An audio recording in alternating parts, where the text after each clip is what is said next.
Hi friends, வணக்கம் and welcome back to Devi press kitchen. இன்னைக்கு ஒரு சண்டே ஒரு சூப்பரான ஒரு லஞ்ச் காம்போ தான் பார்க்க போகிறோம். நல்ல ஒரு சாட்டிஸ்ஃபைடான ஒரு லஞ்சாக இருந்தது. செம்ம சூப்பரான ரெசிபீஸ். ஸோ எப்படி பண்ணுறதுன்னு பார்க்கலாம் வாங்க.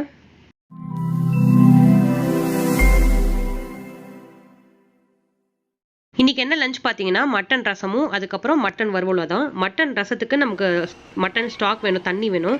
ஸோ மட்டன் பார்த்தீங்கன்னா நல்லா வாஷ் பண்ணி எடுத்து வச்சுருக்கேன். அது ஃபஸ்ட்டு வேக போட்டுக்கலாம். இஞ்சி பூண்டு பேஸ்ட், மிளகா பொடி எதுவுமே சேர்க்க போகிறதில்ல. வெறும் மஞ்சள் பொடி மட்டும் போட்டு தேவையான அளவுக்கு உப்பு சேர்த்து தண்ணி சேர்த்து நல்லா விசில் விட்டு எடுத்துக்கலாம். உங்களோட மட்டன் பொறுத்து நீங்கள் விசில் விட்டுக்கோங்க. ஸோ நான் பார்த்தீங்கன்னா ஒரு 5 விசில் விட்டு எடுத்துக்க போகிறேன்.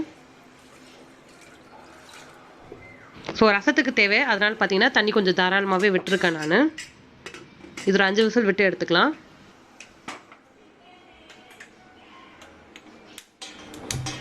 ஃபஸ்ட்டு ரசத்துக்கு நம்ம ட்ரையாக வறுக்க வேண்டியதெல்லாம் வறுத்துக்கலாம். மிளகு பார்த்தீங்கன்னா ஒரு டேபிள் ஸ்பூன் கிட்ட எடுத்து வச்சுருக்கேன், அதை ஆட் பண்ணிக்கலாம். கூடவே துவரம் பருப்பு, சீரகம், அதுக்கப்புறம் காஞ்ச மிளகாய்.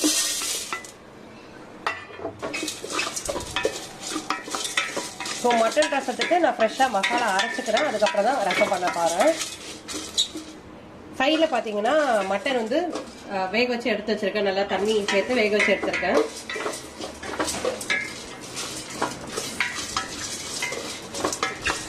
ஸோ வறுத்து எடுத்து வச்சுருக்கேன், இது ஆறட்டும். ரசத்துக்கு பார்த்தீங்கன்னா புளி ஊற வச்சுருக்கேன். தக்காளி வந்து ஒரு பெரிய தக்காளியும் ஒரு மீடியம் சைஸ் தக்காளி எடுத்திருக்கேன். தக்காளியும் இந்த அரைச்சி வச்சிருக்க மசாலாவும் நம்ம அரைச்சி எடுத்துக்கலாம். பூண்டு பார்த்தீங்கன்னா சின்ன பூண்டு தான் அது. ஸோ 3 பூண்டு எடுத்திருக்கேன். ரசத்துக்கு பூண்டு சேர்த்துக்கலாம். இது வந்து நம்ம இப்போ அரைச்சி எடுத்துட்டு வந்துக்கலாம்.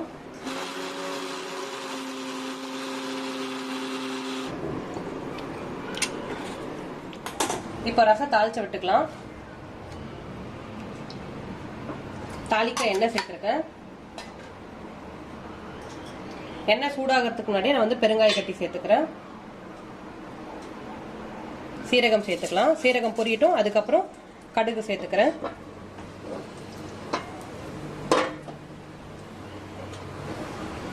எண்ணெய் சூடாக ஆரம்பிச்சிருச்சு, கடுகு சேர்த்துக்கிறேன்.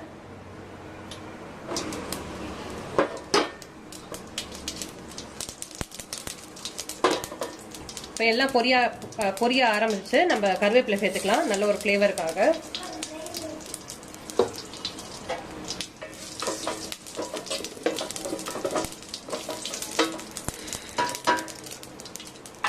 இப்போ நம்ம அரைச்சு வச்சிருக்க தக்காளி பூண்டு பேஸ்ட் ஆட் பண்ணிடலாம்.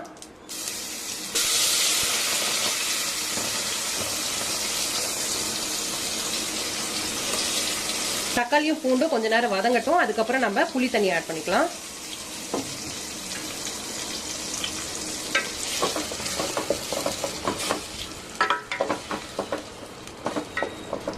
இப்போ பார்த்தீங்கன்னா தக்காளியும் பூண்டோட பச்சை வாசனை போயிடுச்சு. இந்த ஸ்டேஜில் நான் வந்து புளி கரைச்சி எடுத்து வச்சிருக்கேன், அதை சேர்த்துக்கலாம்.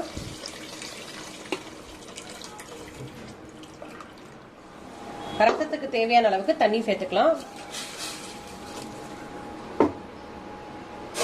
இப்போ இது ரசம் கொதிக்கிற டைம்ல நம்ம இந்த மசாலாவை அரைச்சிக்கலாம். வறுத்து வச்சிருக்க காஞ்ச மிளகாய், மிளகு, சீரகம், அப்புறம் துவரம் பருப்பு இதெல்லாமே நம்ம வறுத்துக்கலாம். வறுத்து அரைச்சி வச்சிருக்கோம். ஆறி இருக்கு, இப்போ நம்ம அரைச்சி வைக்கலாம். ஃபர்ஸ்ட்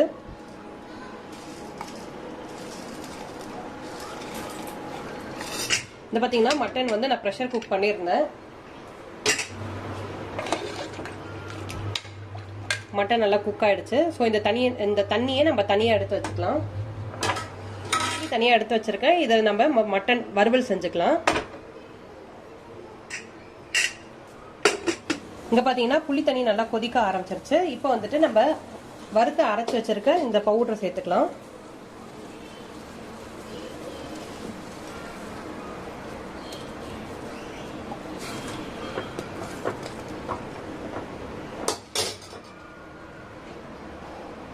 இப்போ நம்ம வேக வச்சு எடுத்து வச்சிருக்க மட்டன் தண்ணியை சேர்த்துக்கலாம். மட்டன் வேக வைக்கும் போது சால்ட் சேர்த்துருந்தேன். ஸோ இப்போ நம்ம டேஸ்ட் பண்ணிட்டு அதுக்கப்புறம் தேவையான அளவுக்கு சால்ட் சேர்த்துக்கலாம். கொதிச்சிருச்சு. இப்போ ஆஃப் பண்ணிட்டு நான் வந்துட்டு மல்லி இலை சேர்த்துக்கிறேன்.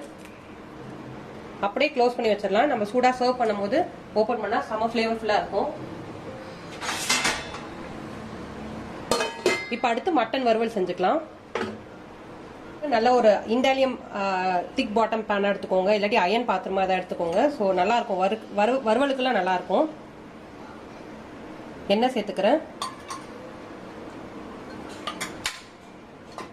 பார்த்தீங்கன்னா சோம்பு, சீரகம், ஒரே ஒரு ஏலக்காய், 2 கிராம்பு சேர்த்துக்கலாம்.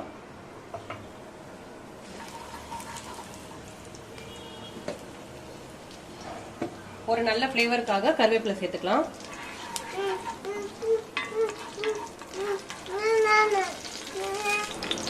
ஒரு பெரிய வெங்காயம் கட் பண்ணி எடுத்து வச்சிருக்கேன், அதை சேர்த்துக்கலாம்.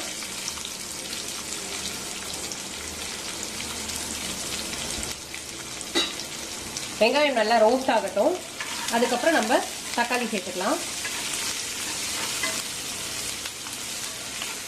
காரத்துக்கு ஒரு 4 பச்சை மிளகாய் ஸ்லிப் பண்ணி எடுத்து வச்சிருக்கேன், சேர்த்துக்கலாம்.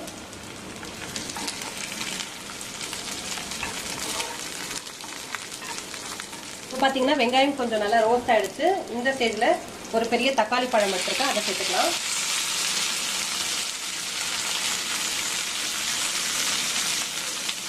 அது கூடவே 1 டேபிள் ஸ்பூன் அளவுக்கு இஞ்சி பூண்டு பேஸ்ட் சேர்த்துக்கலாம்.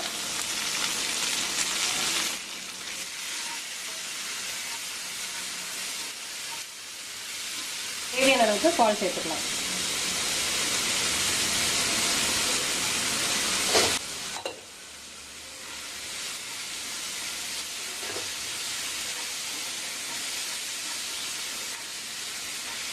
இங்கே பார்த்தீங்கன்னா தக்காளி நல்லா குக் ஆகிடுச்சு. மட்டனில் வந்து ஆல்ரெடி மஞ்சள் பொடி போட்டு தான் நான் குக் பண்ணியிருந்தேன். ஸோ மஞ்சள் பொடி சேர்க்க போகிறதில்ல, மற்ற ஸ்பைசஸ் எல்லாமே சேர்த்துக்கலாம். காரத்துக்கு தேவையான அளவுக்கு நான் தனியாத்தூளும் மிளகாத்தூளும் கலந்த மாதிரி அரைச்ச பொடி இது. ஸோ அதை சேர்த்துக்கிறேன். சீரகப்பொடி சும்மா ஒரு 1/2 டீஸ்பூன் அளவுக்கு. ஹோம்மேட் கரம் மசாலா ஒரு 1/2 டீஸ்பூன் அளவுக்கு. அப்புறம் கிச்சன் கிங் மசாலா ஒரு 1/2 டீஸ்பூன் அளவுக்கு சேர்த்துருக்கேன்.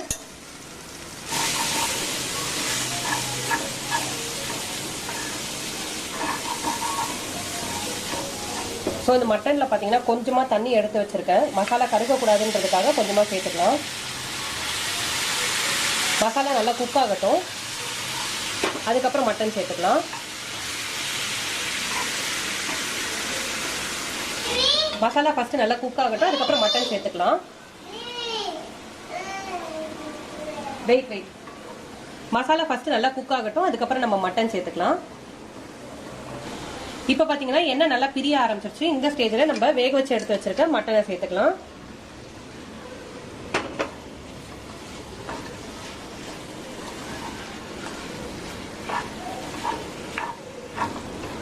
மட்டன் ஒரு 5 மினிட்ஸ் இருக்கட்டும். அதுக்கப்புறம் நம்ம இறக்கும் போது மிளகு பொடியும் கொத்தமல்லியும் சேர்த்து இறக்கிடலாம்.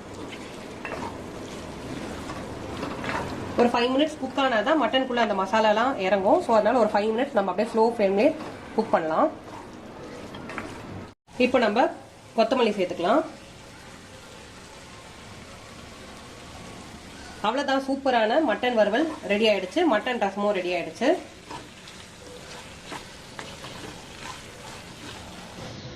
ஸோ இந்த மட்டன் ரசமும் அதுக்கப்புறம் மட்டன் வறுவலும் பிடிச்சிருக்கும். ரொம்ப சாட்டிஸ்ஃபைடாக இருந்தது அன்றைக்கி சண்டே லஞ்சு.